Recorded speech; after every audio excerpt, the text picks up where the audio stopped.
Hi, and welcome to Street Fight Politics. I'm Jimmy Zuma, and I'm in my happy place. And I'm joined by my two co-hosts, Ed Westerfield, whose birthday is tomorrow, by the way. Oh, it was yesterday, actually, so I've already passed that milestone. So. Oh, geez. Well, then we don't need to worry about it anymore. Forget about it, because it already happened. And Harry Ramsbottom.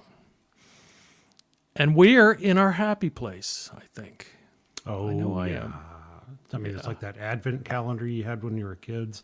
Kept pulling the doors open, and then finally you got down to the last one. And that's where we are. And it's like, it is so wonderful to finally stop beating your head against the wall and realize that when you wake up tomorrow, it's going to be sunshine, the birds singing, and, well, I mean, we've still got all the other crap in the world that's going on. But yeah, Right. for a few minutes, we can be happy. So.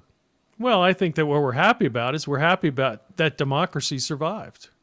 Yes. I mean, that's what I'm the most happy about, is that democracy won. It didn't lose. Because there was a time not very many months ago when I was seriously wondering if it would and making plans for what that would look like in my life. And there was no good in that, not at all. So, I'm in my happy place. I'm a little bit weirded out about what's coming next as far as just like, how do I deal with the fact that I don't have to weep every night when I watch the nightly news. But Right. yeah, I'm looking forward to it. Some other affront to your sensibility hasn't happened. I think there are so many things that will not be happening in our lives going forward. We will not be ashamed, I don't think, of the way our immigration policy is being enforced. We will not be in fear that any day could be the day that a coup happens that is successful. And now, by my count, Trump attempted 3 coups. And the first one was laughable. The second one was, it was basically canned by all the governors around the country. And this last one was the worst, the scariest. But, I knew it wasn't going to work, and it didn't work. And that kind of leads us to the subject for tonight. Who's going to jail? Oh, man, that's going to be an extensive list. Now, here's the Yes. thing, and before we get into it, is, I've been going back and forth with a lot of people. I mean, it's like, why did these idiots not wear masks? And why were they wearing coats that had where they worked with the phone numbers and websites? And, it's just like, how stupid can you be? And the thing is, in their minds, they were not being stupid at all. They were doing this because they were right. They were righteous. This was documenting history for the historians. That's literally what they thought, that they could show their face because they were the patriots of 1776.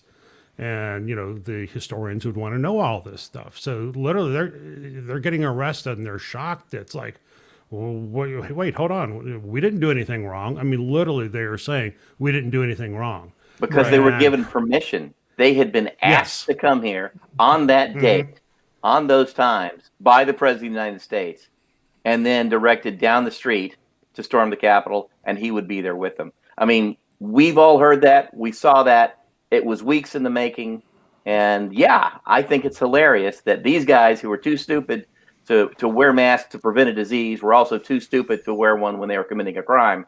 But on top of that, you've now got these folks who are saying, but Mr. President, please pardon me. Pardon me. Like he gives a shit about them. Well, and if he did, that's an admission that that really is a de facto admission that he egged them on. He made them do it. Right. And as we go to record, as we're doing this show right now, we still haven't heard who the list of pardons are that Trump was supposed to do this morning. And I suspect that means he's going to do them tomorrow morning. Maybe he'll do them tonight. But Well, I suspect he's going to. I'm also thinking that list is not going to be as extensive as you think it is. I mean, just for the reasons you're pointing out. I mean, one, he does not care anything for the people that actually went down there and broke into the Capitol, killed a police officer, and another one who took his life. And it sounds like, by all reading, he's not going to pardon himself or his kids. But will he pardon Rudy? I mean, at this point, nothing shocks me anymore. He will totally throw Rudy under the bus. I mean, if Rudy hasn't paid, he's not getting a pardon.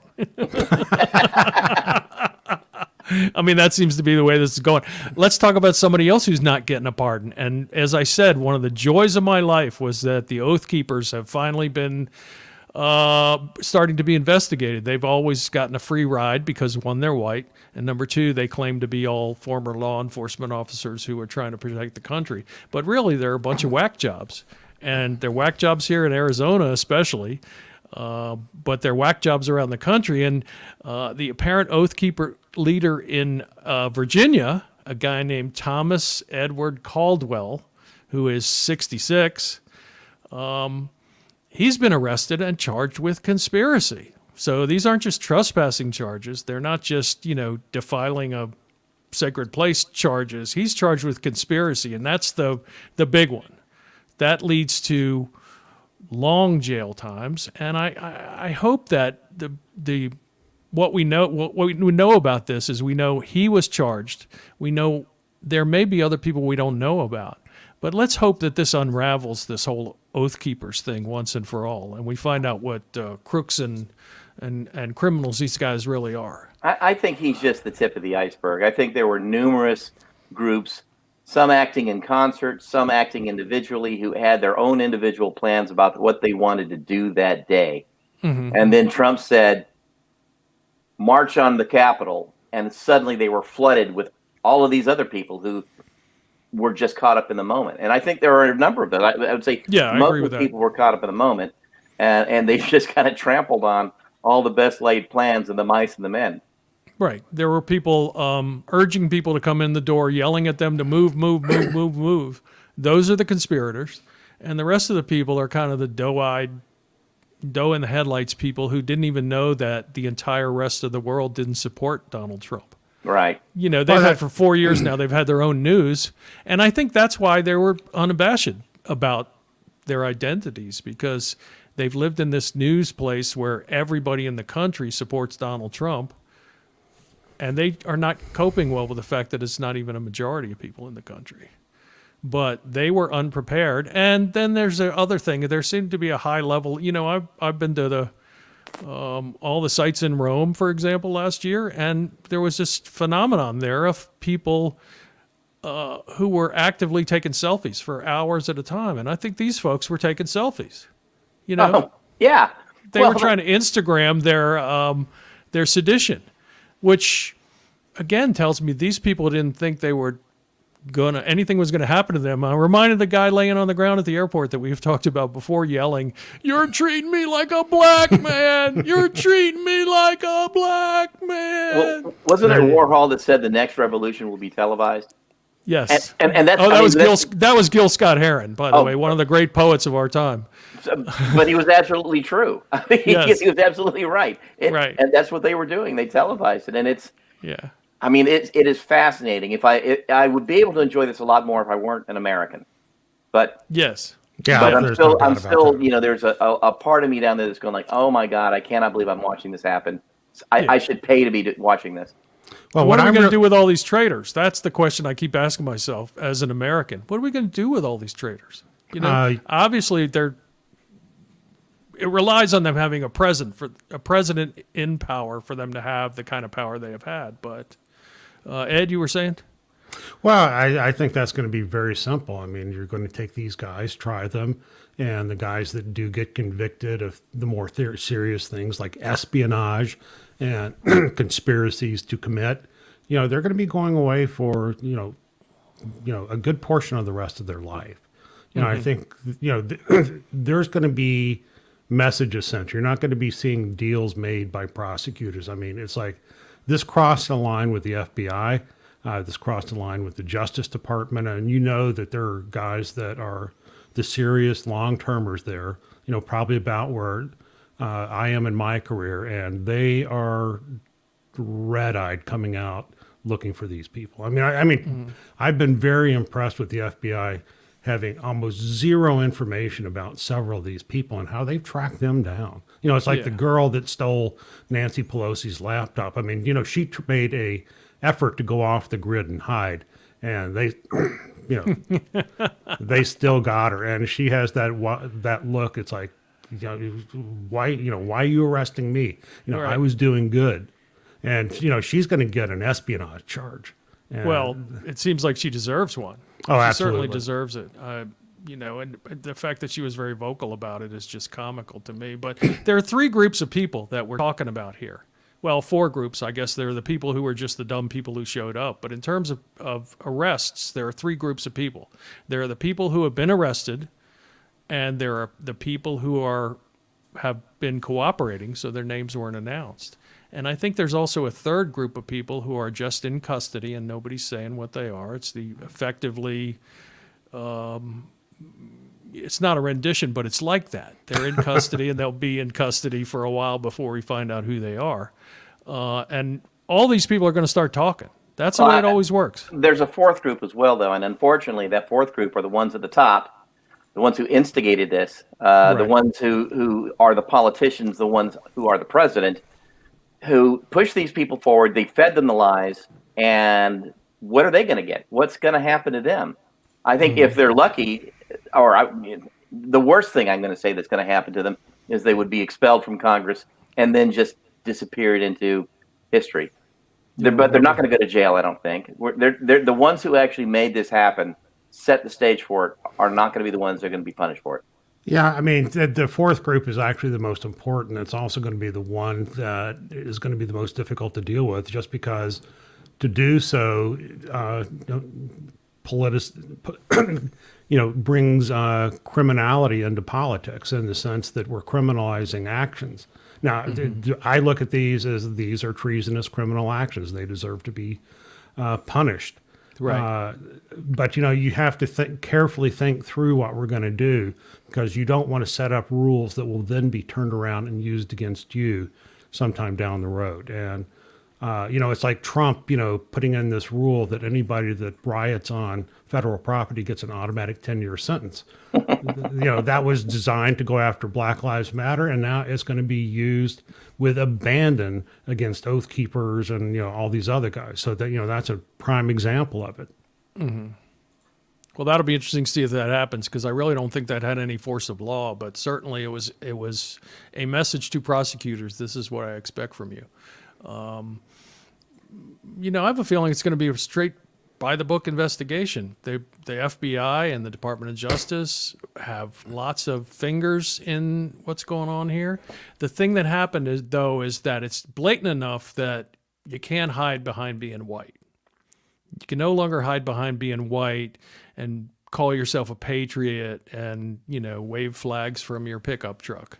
That won't work anymore, because an act of treason happened and lots of people were in on it. I think somebody who will do jail time is whichever congressman was involved in giving tours of the Capitol, or senator, and their staff.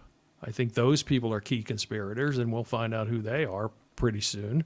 They were also on Caldwell's phone. There were text messages from people inside the Capitol who sounded like they were staffers that were giving advice. They were either police officers, or they were congressional staffers, or they were elected officials themselves. And they were giving directions. When he told them where they were, a bunch of people texted him back and told him where to go next. So those people are going to jail. We may be surprised, how many of the top people get held accountable. Donald Trump will be held accountable by corporate America, it seems like. Well, I think that's the thing that we're seeing right now, where capitalism, free market capitalism, is now coming out and ruling in their own self-interest that it's better business to cut their ties with these mopes. Yeah. And which I find hilarious, because then they're getting criticized by the same people who promoted it. So there's a lot of irony going on here. And it does make me giggle just a little bit, even though I'm horrified at the same time. Well, the thing is, it's corporate America that still rules, because Mitch McConnell didn't suddenly find his huevos until corporate America said, you know what, we're cutting you off. And then all of a sudden he's coming out and it's like, oh, Donald Trump, you pulled the wool over our eyes. How could we not have seen this? You're a really bad person. And it's like, no, you do not get credit for that. But there's going to be a 2 and 4 year whitewash going on with these guys saying, "Oh, no, that wasn't us. That was somebody else." I Right. couldn't possibly have said this stuff. And, and again, we're so used to the idea that you can be gaslit now, that you can take, Josh Hawley, going up, come on in with the charge, and he'll sit there and deny that. No, I really didn't do that. So, Well, and that's Right. the next big thing. That's what the Republicans have been doing, is saying it wasn't that bad. It wasn't that big a deal. It's way overblown. This didn't really happen the way you saw that it happened. And it was done by Antifa and BLM. I Right. mean, all these things that we can see for ourselves. Any person can watch those videos and go, no, that actually did happen. Those are the people doing it. And I don't see any Antifa or BLM involved there at all. I see the same Right. assholes I've seen on the corner for the last 6 months. And the same people we see at all these kind of demonstrations. I mean, the organizers here are a small group, and they're involved in all of the anarchy that happens, all of the standoffs and all of the demonstrations. They're involved in all of that, and in many cases, leading it. Well, and they're very well known on on the social media. They Right. have a presence out there. It's easy to take a look at their pictures and their writings and see their track record and go, oh yeah, that's the same guy. oh, just as an FYI, and I'm not sure that Mike isn't part of this group, or Harry, excuse me. I've become Facebook friends with a group that are all retired FBI, CIA, military intelligence, and they have been dutifully, literally scouring the web and every nook and cranny of every light and dark corner and scraping it for evidence that they're turning over to the FBI to use against these guys. And I mean, they have done some remarkable work. In fact, I think it's this group that actually tipped the FBI off that this was supposed to be a time when we were supposed to have the Oath Keepers coming in and committing acts of real violence this time. Trying to kill Joe Biden is basically what Yes. you're saying. Yeah. Yeah. Well, I mean, it's like one of the guys that, and I've heard this from the source, said that he knows more than one guy that said, you get me within 1,100 yards and I will take the shot. And then he said, that's a quote. And it's like, that's something I think the FBI would like to know about. Yeah, yeah. Here's the thing. Parler recently reappeared briefly over the weekend, and they did it with help from the Russians. So I have to wonder. We haven't seen the Russian hand in this election in terms of misinformation, but it's maybe because we haven't seen it. Maybe the Russians are behind all this QAnon stuff, and that's their way of impacting the election. So I've got a friend of mine here in the DC area who does things, and I know him professionally, so I'll just leave it at that. Who has dug into QAnon for the past year at least, and we've traded theories and batted some ideas back and forth, and he's definitely of the impression that it took state assets to get this off the ground and get it going. I tend to be a little bit more conservative on that and think, well, I think it was just a bunch of yahoos that started it. But then once the Russians saw how well it was taking off, they just added fuel to the fire. Right. Whether it was one or the other, the bottom line is I think we're going to find that, yes, Russian and foreign intelligence services were all over this, probably all of them, adding their own 2 cents, just like the Iranians trying to get the Democrats not to vote or whatever that silliness was before the election. And they just all add their own little spins to it and their own pieces of it to help magnify it and get it out there. And whether that's using troll farms to repeat it or whatever. It was kind of a free for all, I think. Right. And, after Trump and his minions got dumped from Twitter, seditionist commentary dropped by 78%. Yeah, I'd like to be the guy who measures that. But, that just goes to show you what a demagogue can do, especially with help from a foreign country who is amplifying his messages to try and keep him in office because he's their favorite boob. And I do think that we're going to find that Russians had a hand in this. And, they have basically declared war on us. And they're prosecuting an intelligence war, and we're not there yet. But no, it's called an asymmetric war. One side's fighting, the other side has laid down and literally opened up the door saying, come on in. And so that's the thing I'm waiting for is once Biden gets the control and we get to put people in there and we start rummaging through all the stuff that Trump did, as long as they haven't been destroying evidence, which I'm pretty sure that they've been doing, to find out just how far the Russians did get in. I mean, I don't look at this as it was sort of an act of war. No, it was an act of war. As far as I'm concerned, there's some Russian submarines that just mysteriously need to disappear over the next few days. Something that really sends a message that you crossed the line and now we're going to make you pay. And I think we need to freeze all Russian assets in the country and say we apologize to the people who weren't involved in this, but until we figure out if you were, we're not letting you take your money away. I'd be kind of surprised if Biden does not take some measure like that because, I mean, that's his background. That's what he knows, and he has been tough with the Russians over his career. And I can see he's not going to lose any bonus points from the electorate by doing something like that. He'll only gain credit for it. Yeah, there's no downside. I think that's right. Well, so that's who's going to jail. But what happens next? We got something going on at noon tomorrow. There's some sort of ceremony at Andrews, Joint Andrews base for some guy who's got fired. I mean, what this is kind of a fun time.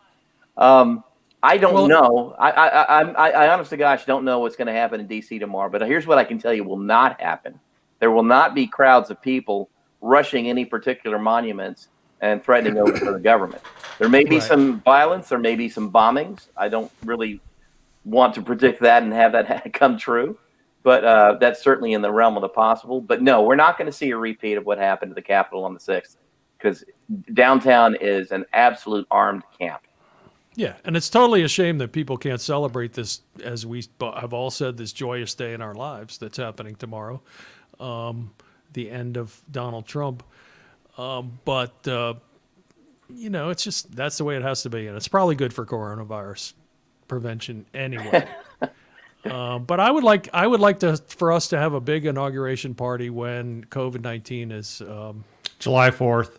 Is under control. Maybe July 4th is it. I can tell you that's what I'm planning on because the models that I see in my doc work, we should have pretty much everybody that wants to get vaccinated from COVID should have gotten at least their first one by July 4th. So I think you can plan on a really riotous party right around then. So, it's like if we, it's like the people that run off and elope and then come back a few months later and have their party with their friends. And I think that's going to be the dynamic on this. I mean, I think it's going to be, we survived the war and we can come out now and party's on. Well, I think that would absolutely be fitting. And I agree with you. The timing is probably about right for that. And what the shape that's going to take, I have no idea. But, yeah, I have a feeling that it might be the most epic 4th of July since 1976. Wouldn't that be cool? That would be cool. I don't know. And in some ways give Joe Biden the inauguration he deserves and that the majority of people in the country want to give him. Yeah. I mean, I think that he's as important to us, certainly, as these Trumpers think Trump is important to them and protecting their white supremacist hegemony. He's our guy. He's the guy that is the leader that saved us from a dictatorship by winning this election. And we should not forget that. I agree with you to a point, and the point is that I'm not going to fall for a cult of personality, and I'm perfectly happy that Joe Biden is our president. I voted for him, but having said that, he's a contract employee of the United States of America. And he should be held accountable for whatever happens in his office, and I plan on doing that as well. Yeah, absolutely. Well, we're not going to give him a free pass, but we are going to, he is going to go down the history books as the guy who saved democracy. So whether or not we want to give him a free pass for that, and it's not appropriate to give him a free pass, he has a historical place that that no one can ever take away from him. Well, I mean, that segues into the question. What do you do with the 74 million people that voted for Trump? What do you do with the 29% of the population that still thinks he's doing a good job? You know, it's like those people are not going to magically go away. It's certainly, is giving numbers to Holly and Cruz and all the dead enders that this is, a base that's for them worth going after because they're still stupid enough to be led around by the nose that but it's their voting bloc that's worth going after. Do you deprogram them? I mean, it's like I get involved with these people on my Facebook page, and no amount of information, no amount of science papers or experts will ever convince them. I mean, they come on, you're dead wrong.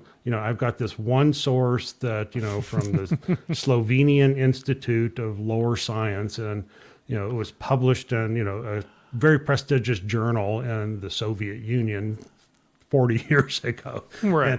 And it's like, how do you overcome that? And it's like, I haven't been able to do it. And if anybody's got suggestions, I am all ears. I think we're seeing the starting of that with the corporate America pulling their funding.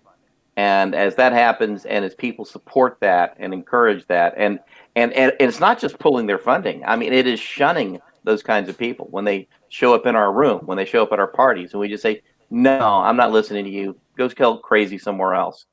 I think it's really going to be incumbent on the rest of us in America to not just sit quietly and let them blather on, but to confront it and say, no, that's not acceptable, and I'm not having it. Right. But here's what we don't do. We don't deprogram people. We don't send them to camps. We Correct. don't do any of the things that dictatorships do. But we don't have to approve of what they're saying. Oh, come on. That's been my favorite thing to lord over all my right-wing friends is, I've been saying, You're sending them to the camps. Well, hey, guys, I'm putting in a special word for you. You're getting the cushy re-education camps. Well, that's what they all believe anyway. They created this great mythology. And don't worry. I mean, your wives and daughters, we're sending them off, to the good sexual slavery, areas. So it's like, no wonder you get banned on Facebook. Yeah. How could this happen? How could this happen? You talk about raping their daughters and stuff. I would suspect I would report you for that. Yeah. but we're not going to do that. We're not going to make them go away. They're not going to stop being citizens. Well, some of them are, but what we have to do with them, to me, it feels like there's only one choice. And that one choice is we have to defeat them at the ballot box over and over and over until we get tired of losing. And that means we have to not get lazy. We have to not become those Americans who think everything is just fine and I don't need to stand up, I don't need to get out of bed, or I don't need to rush home to cast my ballot. Everybody needs to cast every ballot. And I think a big part of that will be ending, to the extent we can, the kinds of voter suppression things that are ridiculous. I mean, if you look at the voting numbers from last time and the voting numbers from this time, it's not because we were in a battle. It's because a lot more people could vote conveniently.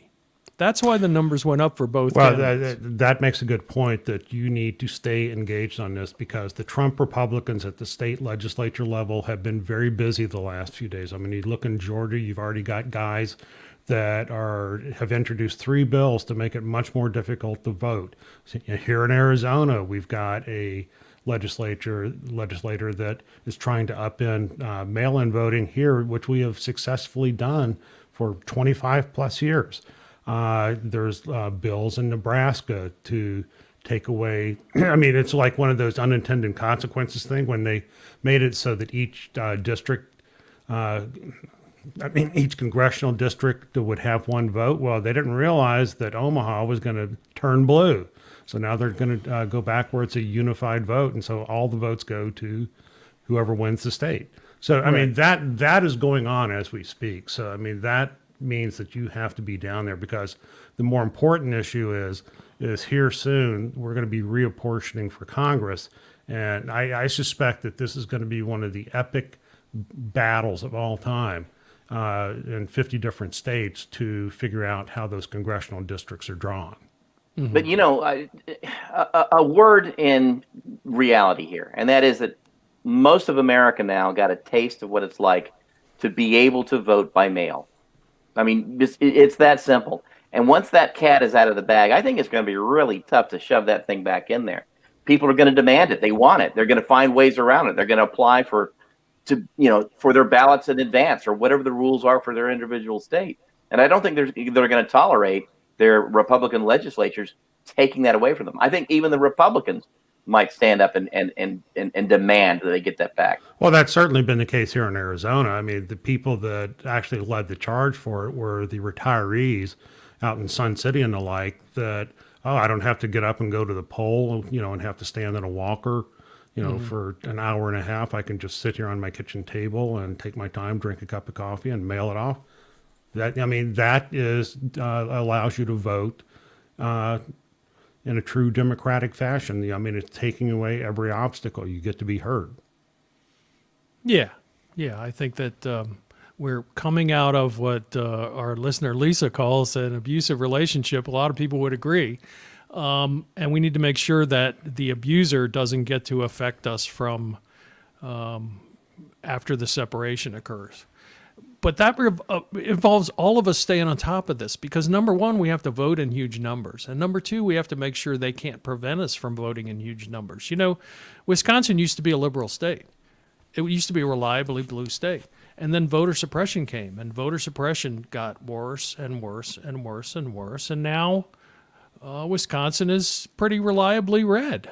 I mean, what happened this time was an exception because there was less ability to do voter suppression, and it got Wisconsin back to where its people want it to be, not its Republicans want it to be. Well, to your point, we had record voter turnout on the Republican side this year.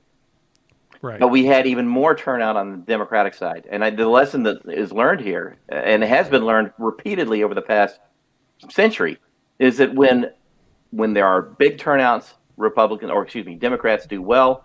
And it's really because when we don't show up to vote, like we didn't in 2016, that we lose. And so you're right. We got to keep on this. We cannot just say, oh, well, one and done. I don't need to vote anymore. Or, I can let it slide this year. There's not ever a year that we can let it slide. Right. Increasing voter participation is the most important thing we can do up until Election Day. And, of course, on Election Day, it's either vote or have already voted. But every other day, we really need to stop this thing of preventing people from voting. Absolutely. I mean, that has allowed us to be where we are coming from now. And if we ever let it slide back again, it'll be our own damn fault. Right. If we vote, we win. Just remember that. Yeah. So tomorrow, noon, we're going to have a new president, new first lady, new vice president. All that kind of good stuff. But first, we're going to have some weirdo event at Andrews Air Force Base, which nobody really knows what it's going to be. We have found out today that most people who worked in the White House, most of the officials who worked in the White House aren't going. And Mike Pence is not going to Donald Trump's send-off for himself that he's been planning. He's been planning his own retirement party.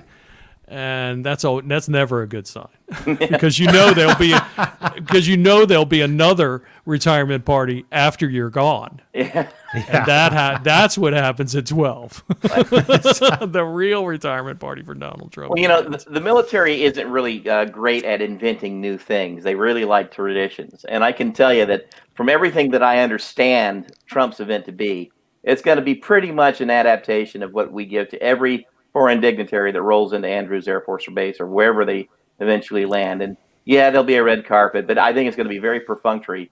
And the troops, as soon as they yank the lanyards on those cannons, are going to be ready to get out of there and go home.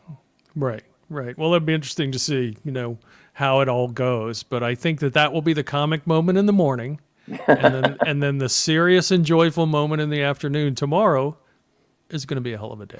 Well, that's just it. Once you get that plane up in the air, as far as I'm concerned, he's done. So it's, that will be the moment that marks the end of Trump's presidency, because by the time he touches down in Fort Lauderdale or wherever they fly into, he will no longer be president, and I will no longer care about anything that he says. And that will be a great day. Yes. I do think he's a lot less powerful out of office than people are afraid he's going to be. Yeah. Yeah. They're going to lose their interest very quickly because he won't have anything new to say. Right. He's going to have the same old bullshit. He's not going to have any kind of counter policy. It's going to be, I did this, I did that, I was cheated. And his vocabulary is 200 words. Yeah. I mean, he has a child's vocabulary. And it's not going to take more than about 6 months or so before even his most ardent supporters are just going to shut up. They might still follow him, but they're going to shut up because they're going to realize everybody else is laughing at him. Well, and the thing is, his power came from being the savior for white supremacy. His power came from being, I'm the white guy who's going to save you white guys from those multicultural people. And out of office, he can't do that. He doesn't have the juice anymore. It really is that simple. Well, because he won't have the juice, the favorite bet I've got going on with some of my buddies is the over or under for the number of days before he gets served with his first subpoenas. And he may well be going to jail over some of his other shenanigans.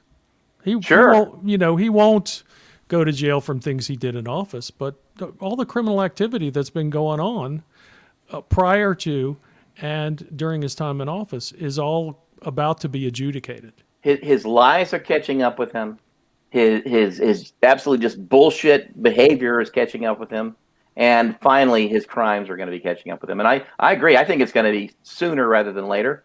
Right. I will bet you that he has served some sort of warrant, subpoena, something very quickly. Let's just say within the next week. I'm going to go with the next week. That'll be interesting because I think New York's gunning for him.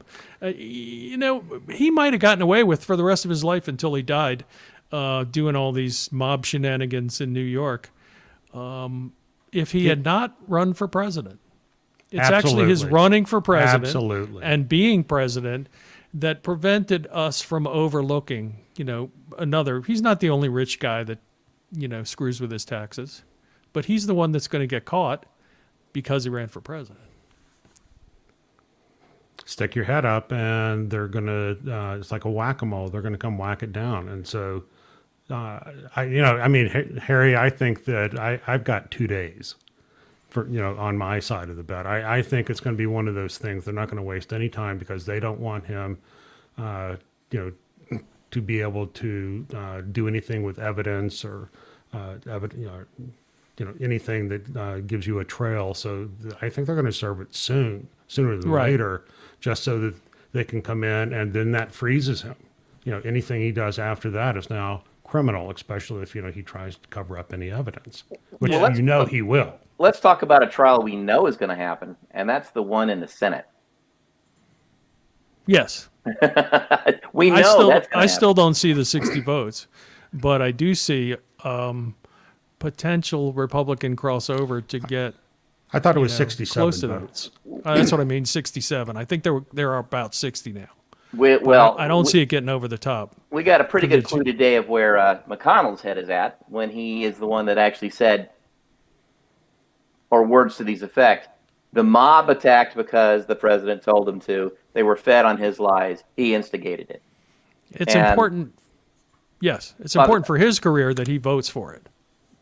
Yes. That's the thing that has changed. Yeah. And so with him giving top cover to all those other Republicans out there who just kind of nod their heads and do the bobblehead thing about it. Yeah, I think that they could get 17 votes. I think. Well, the thing is, if it's more than just giving cover, but you're going and whipping the votes, then you could get there. There's about 10 people already that have a interest in seeing Trump gone from their career. You have people like Lisa Murkowski who will probably vote to convict. So, you get another 3 or 4 senators. So you don't need to whip many votes to get to 67. Right. And, this is one of those things that cui bono, who benefits? A whole bunch of people. So Right. it's like if he gets convicted, they turn around, they only need 50 votes to bar him from ever running again. And that's really the end aim of all this, is to get him completely gone, neuter him completely. And Right. you don't have to worry about, anybody getting convicted of, the other stuff. And in fact, if you do that, I think that removes even more, of the invincible shield around him, and makes it more likely he'll be convicted of the criminal stuff. Yeah. So who's going to jail? Well, the question is whether Donald Trump's going to jail. All these mooks who are involved in this conspiracy to the Capitol are going to jail. Donald Trump might be going to political jail if he gets impeached. And certainly if he gets impeached, the votes will be there to prevent him from ever running for office again. But he's also got this hundreds, dozens of cases, maybe not hundreds, but dozens of cases of tax fraud and other sorts of crimes that will come out of looking at his records. And I think, to finally answer our question, Donald Trump's going to jail. I'll buy that. I'll buy that lottery ticket. So that's our show. We hope you enjoyed it. We hope you'll come back. We hope you'll subscribe. And we hope you'll stay with us on Wait What? No, that's the other show. We're your new family. I'm sorry. And we hope you'll stay with us on Street Fight Politics. It's your job. It's a new day tomorrow, everybody. Rejoice. God bless America. Same. No, I'm happy. This is where you're supposed to cut it, Jill, because I'm singing. Don't you know that? When I sing, you cut it. Jazz hands.